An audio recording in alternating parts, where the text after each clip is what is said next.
ಹೇಳ್ತೀನಿ. ರೀಸನ್ ಏನಂದರೆ cinema hero ಆಗಬೇಕಂತ ಕನ್ಸು ಕಟ್ಬಿಟ್ಟಿದೆ. ಸೊ ಗಾಂಧಿನಗರದಲ್ಲಿ ಫೋಟೋ ಹಿಡ್ಕೊಂಡು ತಿರುಗ್ತಾ ಇದೆ. ಮದುವೆ ಆಗಿತ್ತು, ನನಗಾಗ್ತಾನೆ ಮಗಳು ಹುಟ್ಟಿದ್ಲು. ಈವನ್ ಅವಳು ಹಾಲ್ಗೂ ಸಹ ದುಡಿಯುವಂಥ ಪರಿಸ್ಥಿತಿಯಲ್ಲಿ ನಾನು ಇರಲಿಲ್ಲ. ಸೊ ಅಷ್ಟು ಕಷ್ಟದಲ್ಲಿದ್ದೆ.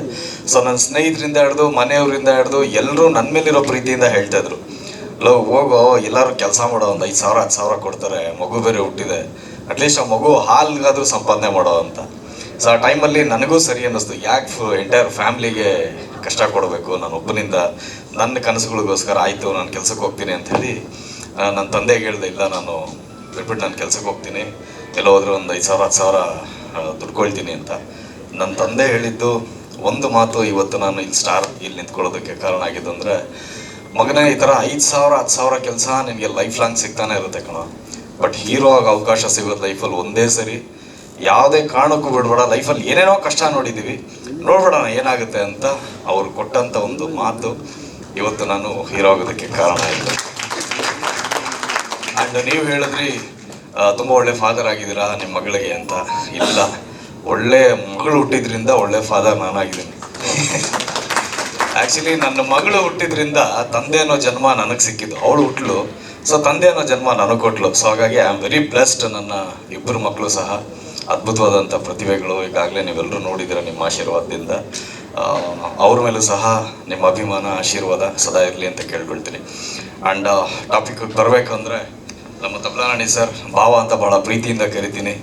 ಅವರು ಬಂದಿದ್ದೆ ತಬ್ಲಾ ನುಡಿಸ್ತಾ, ಹರಿಕಥೆಗಳನ್ನು ಮಾಡ್ತಾ, ದೇವ್ರ ನಾಮಗಳನ್ನು ಹಾಡ್ತಾ, ಆಮೇಲೆ ಸಿನಿಮಾಗೆ ಬಂದು ನಾಟಕ ರಂಗ ಎಲ್ಲದರಲ್ಲೂ ತಮ್ಮದೇ ಆದ ಒಂದು ಛಾಪನ್ನು ಮೂಡಿಸಿ ಸಪೋರ್ಟಿಂಗ್ ಕ್ಯಾರೆಕ್ಟರ್ ಆಗಿ, ಕಾಮಿಡಿ ಕ್ಯಾರೆಕ್ಟರ್ ಆಗಿ, ಮತ್ತು ಬರವಣಿಗೆಯ ಮೂಲಕ ಪರಿಚಯ ಮಾಡಿಕೊಂಡು ಬಹಳ ಹೆಮ್ಮೆ ಆಗುತ್ತೆ. ಇವತ್ತು ನಿರ್ಮಾಪಕರು ಆಗಿದ್ದಾರೆ, ಅವರು ಸ್ನೇಹಿತರೆಲ್ಲ ಸೇರಿಕೊಂಡು ಜೊತೆಯಲ್ಲಿ KRS ಪ್ರೊಡಕ್ಷನ್ ಅಂತ ಮಾಡಿ ಒಂದು ಸಿನಿಮಾವನ್ನು ನಿರ್ಮಾಣ ಮಾಡಿದ್ದಾರೆ. ತುಂಬ ಖುಷಿಯಾಗೋದೇನೆಂದರೆ, ಯಾರಿಗೋ ಹೋಗಿ ಅವರು ಕೇಳಿದಿದ್ರೆ ಬಹುಶಃ ಒಳ್ಳೊಳ್ಳೆ ಸ್ಟಾರ್ಗಳೇ ಅವ್ರ ಸಿನಿಮಾದಲ್ಲಿ ಆ್ಯಕ್ಟ್ ಮಾಡ್ತಾಯಿದ್ರು. ಆದರೆ ಮಾಡ್ತಾರೋ ಫಸ್ಟ್ ಪ್ರೊಡಕ್ಷನ್ ಸಿನಿಮಾ, ಹೊಸ ಹುಡುಗರಿಗೆ ಅವಕಾಶ ಕೊಡಬೇಕಂತ ಹೇಳಿ ನನ್ನ ಆತ್ಮೀಯ ಸ್ನೇಹಿತ ಸಂಜಯ್, ಸಿನಿಮಾ ಅಂದರೆ ಬಹಳ ಪ್ರೀತಿ ಹುಚ್ಚು, ಆ್ಯಂಡ್ ನಾಯಕ ನಟನಾಗಿ ಏನೇನು ಕ್ವಾಲಿಟೀಸ್ ಇರಬೇಕು, ಲಕ್ಷಣಗಳಿರಬೇಕು ಎಲ್ಲನೂ ಇರೋವಂಥ ಹುಡುಗ. ಕನ್ನಡ ಇಂಡಸ್ಟ್ರಿಗೆ ವೆಲ್ಕಮ್, ಒಳ್ಳೆಯದಾಗಲಿ. ತಾಯಿ ಸರಸ್ವತಿ ಪ್ರತಿಭೆಯನ್ನ ತನ್ನ ಮಡ್ಲಲ್ಲಿ ಕೂರಿಸ್ಕೊಳ್ತಾಳೆ, ಆದರೆ ಅವನು ನನ್ನ ಆತ್ಮೀಯ ಸ್ನೇಹಿತ ಆಗಿರೋದ್ರಿಂದ ಒಂದು ಪಟ್ಟು ಹೆಚ್ಚಿಗೆ ಅವ್ನಿಗೆ ವಿಶ್ ಮಾಡ್ತೀನಿ. ತಾಯಿ ಸರಸ್ವತಿ ನಿನ್ನ ಮಡ್ಲಲ್ಲ, ತನ್ನ ಎದೆ ಜಾಗ ಕೊಡಲಿ ಅಂತ. ಆ್ಯಂಡ್ ಜೀವಿತ ಅನ್ನೋ ಹೊಸ ಪ್ರತಿಭೆ ಹೀರೋಯಿನ್ ಆಗಿ. ಮೇಡಮ್, ತಾವು ದಯವಿಟ್ಟು ಕನ್ನಡ ಚಿತ್ರರಂಗದಲ್ಲಿ ಒಂದಷ್ಟು ಸಿನಿಮಾಗಳು ಮಾಡಿ, ಸಿನಿಮಾ ಹಿಟ್ ಆಯಿತು ಅಂತ ಹಾಗೆ ತೆಲುಗುಗೆ ತಮಿಳಿಗೆಲ್ಲ ಓಡಬೇಡಿ, ನಾವು ಹೋಗಿ ಅಲ್ಲಿಂದ ಕರ್ಕೊಂಬರ್ಬೇಕು, ತೆಲುಗಿನ ತಮಿಳಿಂದ ಆ ಥರ ಮಾಡಬೇಡಿ. ಒಳ್ಳೆಯದಾಗಲಿ, ಭವಿಷ್ಯ ಉಜ್ವಲ ಆಗಲಿ. ಆ್ಯಂಡ್ ತುಂಬ ಹೆಮ್ಮೆಯಿಂದ ಹೇಳ್ಕೊಳ್ಬೇಕು, ಇದು ಅಥರ್ವ ಆರ್ಯ ನಿರ್ದೇಶಕರು ಮೊದಲ ಸಿನಿಮಾದಲ್ಲೇ ತುಂಬ ಅದ್ಭುತವಾದಂಥ ಒಂದು ಕಂಟೆಂಟ್ನ ತೊಗೊಂಡು ಸಿನಿಮಾ ಮಾಡಿದ್ದಾರೆ, ಎಲ್ಲ ಹೊಸಬರಿಗೆಲ್ಲ ಅವಕಾಶ ಕೊಟ್ಟಿದ್ದಾರೆ. ಆ್ಯಂಡ್ ನಮಗೂ ಸಹ ಒಂದು ಮುಖ್ಯ ಪಾತ್ರ ಮಾಡುವಂಥ ಒಂದು ಅವಕಾಶ ಕೊಟ್ಟರು. ತುಂಬ ಅಪರೂಪದ ಕ್ಯಾರೆಕ್ಟ್ರು ನನಗೆ ಕೊಟ್ಟಿರುವಂಥದ್ದು ಬಹಳ ಖುಷಿ ಆಯಿತು. ಥ್ಯಾಂಕ್ ಯು ಸೋ ಮಚ್, ಅಷ್ಟು ಒಳ್ಳೆ ಕಂಟೆಂಟ್ ಕೊಟ್ಟಿದ್ದಕ್ಕೆ ಬಾವ. ಥ್ಯಾಂಕ್ ಯು ಬಾವ. ಸಿನಿಮಾ ಲೋಡ್ಗಟ್ಟಲೆ ದುಡ್ಡು ಮಾಡಲಿ ಫಸ್ಟ್ ಅಂತ ಹಾರೈಸ್ತೀನಿ, ಆಮೇಲೆ ಬೇರೆದೆಲ್ಲ. ಓಕೆ. ಆ್ಯಂಡ್ ಎಂಟೈರ್ ಟೀಮ್ಗೆ ನನ್ನ ಕಡೆಯಿಂದ wish you all the best, ಒಳ್ಳೇದಾಗಲಿ ಅಂತ ಹಾರೈಸ್ತೀನಿ. ನನ್ನ ಡಾರ್ಲಿಂಗ್ ಬಗ್ಗೆ ಹೇಳಬೇಕು, ನಮ್ಮ ಅಣ್ಣನ ಮಗ ಆಗಿರೋದ್ರಿಂದ ಆಮೇಲೆ ಪ್ರೀತಿನೂ ಜಾಸ್ತಿ, ಸಲಿಗೆನೂ ಜಾಸ್ತಿ ನಮಗೆ. ನಾವು ದರ್ಶನ್ ಭಯ್ಯ ಮತ್ತು ಎಲ್ಲ ಸ್ಟಾರ್ಸ್ ಎಲ್ಲ ಸೇರಿಕೊಂಡು ಅಂಬರೀಷ್ ಅಣ್ಣನ ಜೊತೆಯಲ್ಲಿ ಇರಬೇಕಾದ್ರೆ ಆಗ್ತಾನೆ ಅವ್ನು ಫಾರಿನಿಂದ ಓದಿ ಮುಗಿಸ್ಕೊಂಡು ಬಂದಿದ್ದ. ನಮ್ಮನ್ನು ನೋಡ್ದಂಗೆ ಸುಮ್ಮನೆ ಹಿಂಗೆ ಅಂದ್ಕೊಂಡು ಹೋಗ್ಬಿಡವನು. ನಮಗೆ ಕನ್ಫ್ಯೂಸ್ ಆಗ್ಬಿಟ್ಟಿತ್ತು, ಯಾವ ಅಣ್ಣಂಗೆ ಮ್ಯಾಚೇ ಆಗಲ್ವಲ್ಲ ಕತೆ. ಅಣ್ಣ ನೋಡಿದ್ರೆ ಜನ ಇದ್ದೀರ ಇರಲ್ಲ, ಇವ್ನು ನೋಡಿದ್ರೆ ಜನಗಳ ಜೊತೆ ಸೇರೋದೇ ಇಲ್ಲ, ಏನು ಮಿಸ್ ಮ್ಯಾಚ್ ಹೊಡಿತಾರೆ ಎಲ್ಲ ಏನು ಅಂತ. ಬಟ್ ಇವತ್ತು ಅವನು ನಮ್ಮೆಲ್ಲರ ಜೊತೆನಲ್ಲಿ ಬೆರೆಯೋದಿರ್ಬೋದು, ಜನಗಳಿಗೆ ಸ್ಪಂದಿಸೋದಿರ್ಬೋದು, ಮಾತಾಡೋದಿರ್ಬೋದು, ಎಲ್ಲನೂ ನೋಡಿದ್ರೆ ತಂದೆಗೆ ತಕ್ಕ ಮಗ.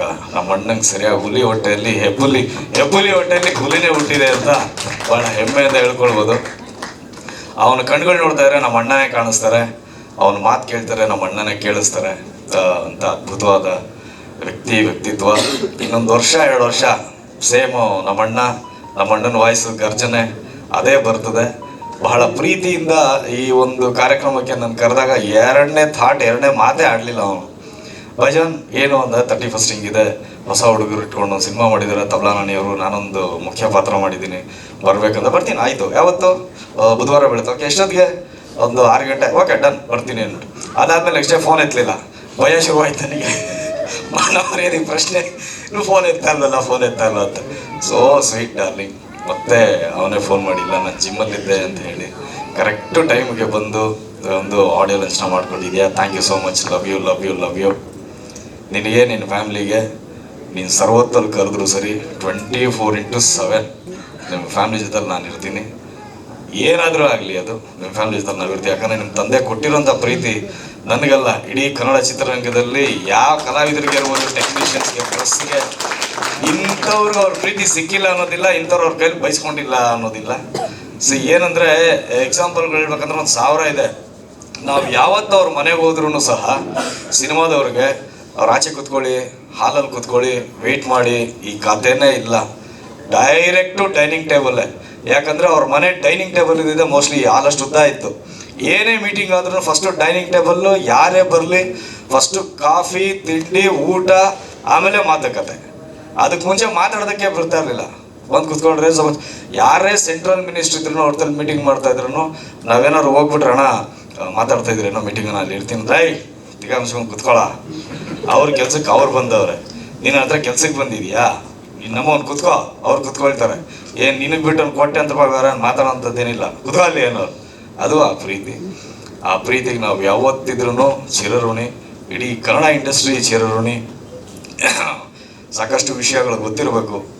ಇವತ್ತು ಒಂದು ಕಲಾವಿದರ ಸಂಘ ಅಂತ ನಮ್ದಿದೆ ಅಂದರೆ ಅದು ಅಂಬರೀಷ್ ಅಣ್ಣ ಎಂಥ ಅವರು ಬೆಡ್ ಮೇಲಿದ್ದಾಗ, ಹಾಸ್ಪಿಟ್ಲ್ ಬೆಡ್ ಮೇಲಿದ್ದಾಗ ಅವರು ಪಟೇಲ್ ಅವ್ರ ಹತ್ರ ಹೋಗಿ, ಜಯೇಶ್ ಪಟೇಲ್ ಆ ಟೈಮಲ್ಲಿ ಮುಖ್ಯಮಂತ್ರಿ ಆಗಿದ್ದಾಗ, ಅದು ನನಗೆ ಬೇಕು ನಮ್ಮ ಕಲಾವಿದರಿಗೆ ಅಂತ ಮಾಡಿಸ್ಕೊಟ್ಟಂಥದ್ದು ಯಾವತ್ತೂ ನಾವು ಬರೆಯೋದಕ್ಕಾಗಲ್ಲ. ಅಜರಾಮರ. ಸೊ ಎಲ್ಲ ವಿಷಯನ ಹೇಳ್ಕೊಬೇಕಂತ ಅನ್ನಿಸ್ತು, ಫ್ಲೋ ಅಲ್ಲಿ ಬಂದ್ಬಿಡ್ತು ಹೇಳ್ಕೊಂಬಿಟ್ಟಲ್ಲಿ. Love you so much. Thank you so much. Love you ಬಂದಿದ್ದಕ್ಕೆ. ಆ್ಯಂಡ್ ಎಲ್ಲ ಲಿರಿಕ್ಸಿಸ್ಟು ಮತ್ತು ಆಕಾಶ್ ಪರ್ವ, ಇವತ್ತು ನಿಮ್ಮ ದಿನ ರೀ. So you are the hero of the day.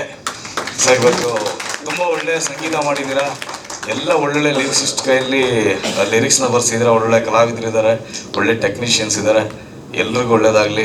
And ನನ್ನ ಡಾರ್ಲಿಂಗ್ ಅರ್ಜುನ್ ಬಂದಿದ್ದಾನೆ, ನಮ್ಮ ಭಾವ ಅವನು. ನನ್ನ ತಂಗಿನ ಕೊಟ್ಟಿದ್ದೀನಿ, ನನ್ನ ರಾಕಿ ಸಿಸ್ಟರ್ನ ಮದುವೆ ಆಗಿರೋದು. ನನ್ನ ತಂಗಿನ ಮದುವೆ ಆದಮೇಲೆ ಅವನು ಲೆಕ್ಕ ಡಬಲ್ ಆಗೋಯ್ತು ಎಲ್ಲ. 10 ಕೋಟಿ 15 ಕೋಟಿ ಸಿನಿಮಾ ಮಾಡ್ತಾ ಇದ್ದಾನೆ, ಇವತ್ತು 105 ಕೋಟಿ ಸಿನಿಮಾ ಮಾಡ್ತಾ ಇದ್ದಾನೆ. ಅದು ಪ್ಯಾನ್ ಇಂಡಿಯಾ ಅಲ್ಲ, ಗ್ಲೋಬಲ್ ಸಿನಿಮಾ. ಸೊ ಹಾಗಾಗಿ ಒಂದು ಪ್ರೀತಿಯಿಂದ ಕರೆದಕ್ಕೆ thank you so much. Love you. And ನಿನ್ಗೊಂದು ಲವ್ ಯು ನಮ್ಮ. Love you. ನನ್ನ ಹೆಂಡತಿಗೆ ಹೇಳ್ತಾ ಇರೋದು ಲವ್ ಯು. ಅಲ್ಲ ಸರ್, ಈಗ ಮನೆಗೆ ಹೋದ್ಮೇಲೆ ಕ್ಲಾಸ್ ತಗೊಬೋದು, ಅಪ್ಪನ ಬಗ್ಗೆ ಎಲ್ಲ ಮಾತಾಡಿದ್ರೆ ನಾನು ಬೆಸ್ಟ್ ಅಮ್ಮ ಅಲ್ವಾ ಅಂತ. ಹೆಸರಲ್ಲೇ ಜ್ಯೋತಿ ಇದೆ, ಅದಕ್ಕೆ ಬೆಳ್ಕೊಡೋದೊಂದೇ ಗೊತ್ತಿರೋದಷ್ಟೇ, ಸುಡೋದು ಗೊತ್ತಿಲ್ಲ, ಅದಕ್ಕೆ ಬೆಳ್ಕೊಡೋದೊಂದೇ ಗೊತ್ತಿರೋದು. ಥ್ಯಾಂಕ್ ಯು ಎಲ್ರಿಗೂ ಸಹ. ಅಪ್ಪ ಐ ಲವ್ ಯು ಸಿನಿಮಾಗೆ wish you all the best ನಮ್ಮ ಕಡೆಯಿಂದ. ಒಳ್ಳೇದಾಗಲಿ. Love you. Thank you so much Prem sir, ಧನ್ಯವಾದಗಳು. ಸರ್ ಹೇಳ್ತಾ ಇದ್ರು, ನಾಣಿ ಸರ್ ದಯಮಾಡಿ ಬಂದು ನೆನಪಿನ ಕಾಣಿಕೆ ಕೊಡಬೇಕು, ಈ ಥರ ಒಂದು ಸಿನಿಮಾ ಮಾಡ್ತಿದ್ವಿ ಅಂದಾಗ ಎಂತೆಂಥ ದೊಡ್ಡ ಸ್ಟಾರ್ಸೇ ಬಂದು ಅಭಿನಯಿಸ್ತಿದ್ರು ಅಂತ. ಪ್ರೇಮ್ ಸರ್, ನೀವು ನಮಗೆ ದೊಡ್ಡ ಸ್ಟಾರೇನೆ. Thank you. ಹೆಚ್ಚಿನ ವಿಡಿಯೋಗಳಿಗೆ ಪ್ರತಿಧ್ವನಿ ಯೂಟ್ಯೂಬ್ ಚಾನೆಲ್ ಸಬ್ಸ್ಕ್ರೈಬ್ ಮಾಡಿ, ಬೆಲ್ ಐಕಾನ್ ಕ್ಲಿಕ್ ಮಾಡಿ.